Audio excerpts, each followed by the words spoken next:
कि मुंबई में तो इतने सारे क्लासेस हैं बट आपने फिर भी किया, आपने यूनिक एकेडमी चूज किया, उसका कोई रीजन? मुझे ऑफलाइन क्लासेस ही चूज करनी थी, पहला प्रेफरेंस वही था। Okay. लेकिन मुझे मुंबई में कोई अच्छी क्लासेस मिली नहीं। क्या मैं कह दूं कि सारे मुंबई वाले पुणे आ सकते हैं? बुला लो फीस आप भर देना बस। सबसे पहले जब भी टाइप किया कि सीएस एग्जीक्यूटिव लेक्चर तो यूनिक एकेडमी के पहले आते थे। जब लेक्चर्स चलते थे तो आपको सब समझ में आता था? हाँ, मतलब सब कुछ परफेक्ट समझता था, लाइव ही करती थी मैं। सारे सिलेबस के बाद आपने किस तरीके से सेल्फ स्टडी किया या क्या चीजों पे आपने ज्यादा ध्यान दिया? मतलब सिलेबस के बाद सेल्फ स्टडी सबसे ज़्यादा इंपॉर्टेंट होता है, क्योंकि एकेडमी का रोल जो होता है वो पढ़ाने का होता है सबसे इंपॉर्टेंट। करेक्ट है। वो हो गया, फिर उसके बाद स्टूडेंट का रोल आता है। Yes. जो सबसे ज़्यादा कंट्रीब्यूट करता है कि सेल्फ स्टडी करना। 100%. तो मॉड्यूल के सारे क्वेश्चन तो कंपलसरीली बनाने करेक्ट है, ये बहुत इंपॉर्टेंट है। ये आई थिंक मैं बार बार बोल के थक गया हूँ कि भाई मॉड्यूल के क्वेश्चंस करना कंपलसरी है। कभी ऐसा लग रहा था कि यार पास हो पाएंगे कि नहीं हो पाएंगे कंपनी लोग?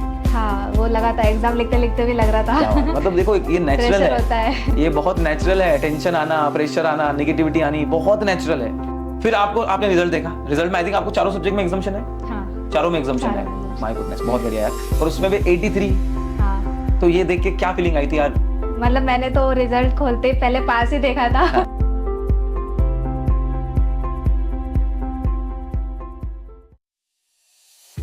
हाँ तो सुनिया, क्या हालचाल आपका? बस बहुत बढ़िया, मजे में। चलो बहुत बढ़िया यार, मजे में तो होना ही होना है।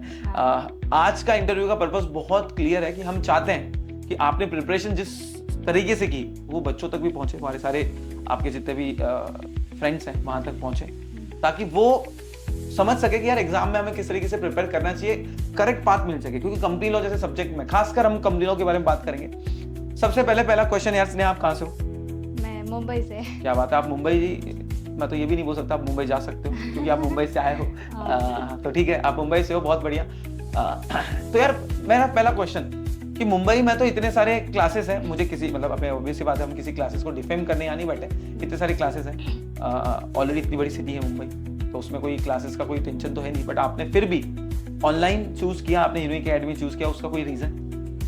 हाँ, मतलब मुझे ऑफलाइन क्लासेस ही चूज करनी थी, पहला प्रेफरेंस वही था। Okay. लेकिन मुझे मुंबई में कोई अच्छी क्लासेस मिली नहीं, सो मैंने तो क्या मैं कह दूं कि सारे मुंबई वाले पुणे आ सकते हैं? बुला लो फीस आप भर देना बस। नहीं, एक्चुअली फिर यूट्यूब पे मैंने सर्च करना शुरू किया कि कौन सी क्लासेस प्रेफरेबल रहेंगी, सबका Okay. मतलब टीचिंग स्टाइल कैसा है, मतलब मुझे किसके साथ जमेगा पढ़ना एंड ऑल।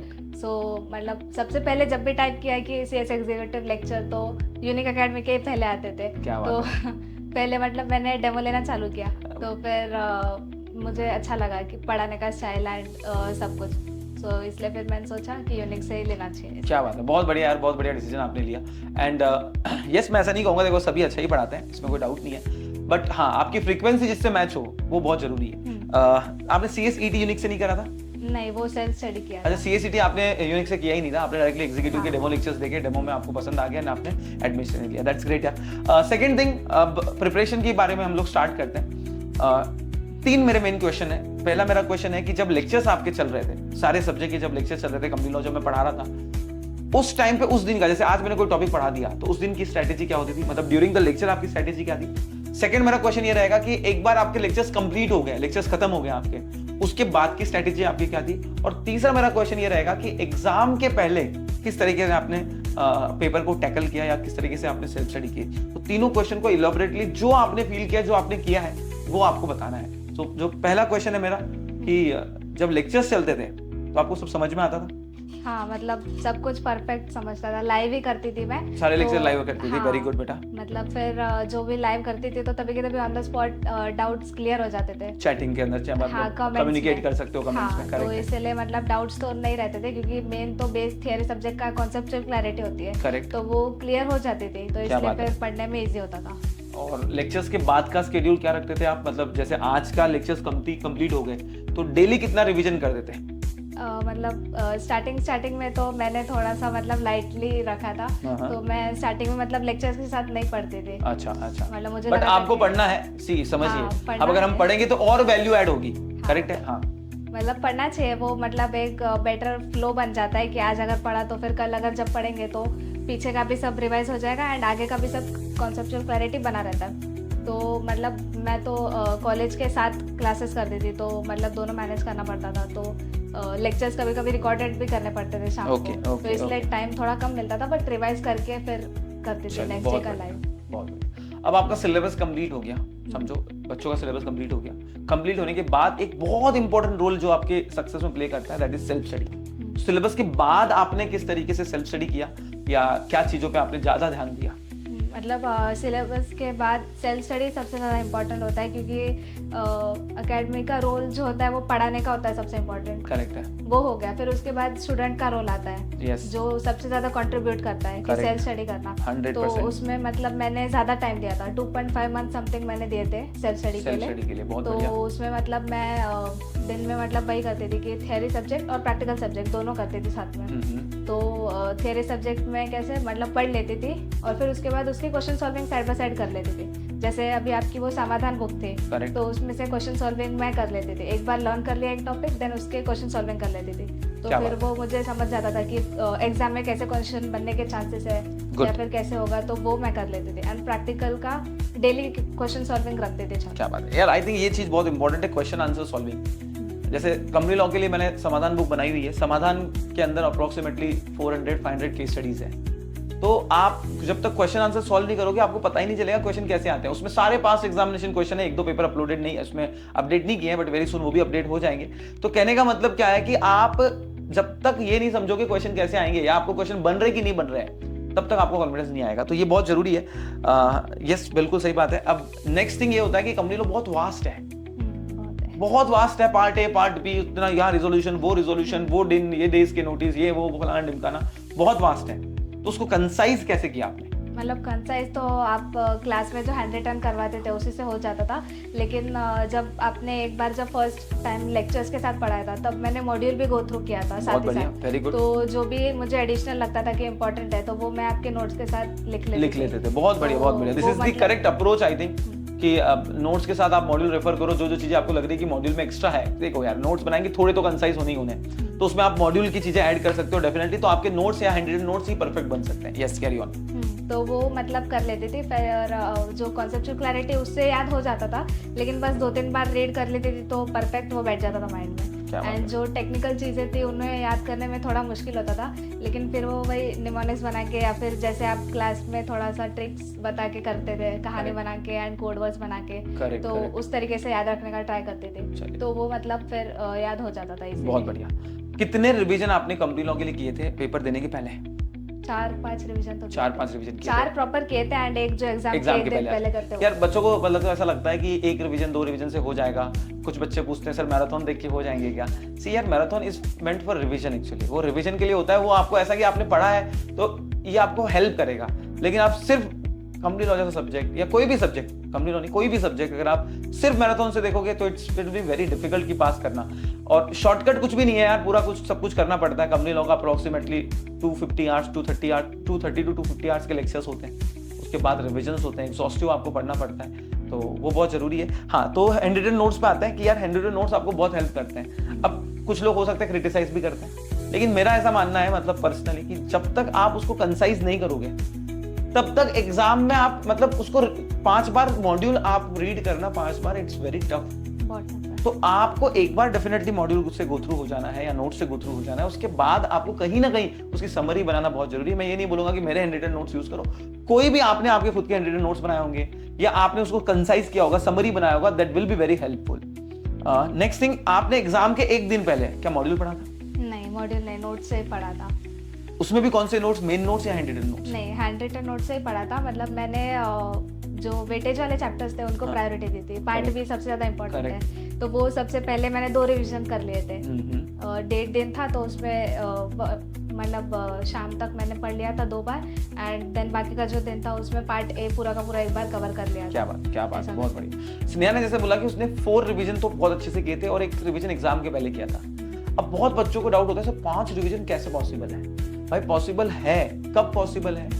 जब आप उसको क्या कर रहे हो, कंसाइज करके रिवाइज कर रहे हो। अगर आप एंटायर जाओगे तो definitely it is not possible. वो एक बार करना जरूरी है, उसके बाद आपको कंसाइज करना है। अच्छा, राइटिंग प्रैक्टिस, तो राइटिंग प्रैक्टिस कितना इंपॉर्टेंट था, या मैं बोलूं राइटिंग प्रैक्टिस का रोल कितना जरूरी है? राइटिंग प्रैक्टिस बहुत इंपॉर्टेंट है। मतलब मेरी तो थोड़ी सी मतलब इंग्लिश अच्छी थी तो मैंने बहुत कम किया था यस मतलब, लेकिन किया था क्योंकि लॉ के आंसर ऐसे ही मतलब फ्रेम करने बहुत मुश्किल होता है। वो ऐसे इजीली नहीं हो जाते, उसके लिए प्रैक्टिस चाहिए होती है। तो फिर वो आप मतलब कंपनी लॉ के लिए समाधान वाली बुक जो थी वो बेस्ट थी मतलब करने के लिए राइटिंग प्रैक्टिस। एंड जो दूसरे थियरी सब्जेक्ट है उनके लिए स्कैनर गो थ्रू कर सकता है। एंड PYQs तो कंपलसरीली राइटिंग प्रैक्टिस के लिए करने ही है। तो फिर मतलब बहुत बार ऐसा होता है कि जो PYQs है उसमें से सेम टू सेम भी बन जाते हैं। करेक्ट, वो भी एक्सपीरियंस किया था मैंने। एंड मॉड्यूल के सारे क्वेश्चन तो कंपलसरीली बनाने ही करेक्ट है, बनाने। ये बहुत इंपॉर्टेंट है। ये आई थिंक मैं बार बार बोल के थक गया हूँ कि भाई मॉड्यूल के क्वेश्चंस करना कंपलसरी है। और मैंने तो इस बार इनके नोट्स में क्या कर दिए, जितने भी मॉड्यूल के क्वेश्चन है, लास्ट टाइम तो मैंने शीट दी थी अलग से, इस बार तो मैंने पूरे मॉड्यूल के क्वेश्चन जितने भी है वो नोट्स में इंक्लूड कर दिए हैं। मतलब नोट्स के एंड में सारे मॉड्यूल के क्वेश्चन आपको मिल जाएंगे, आप उसको डेफिनेटली गो थ्रू करना बेटा।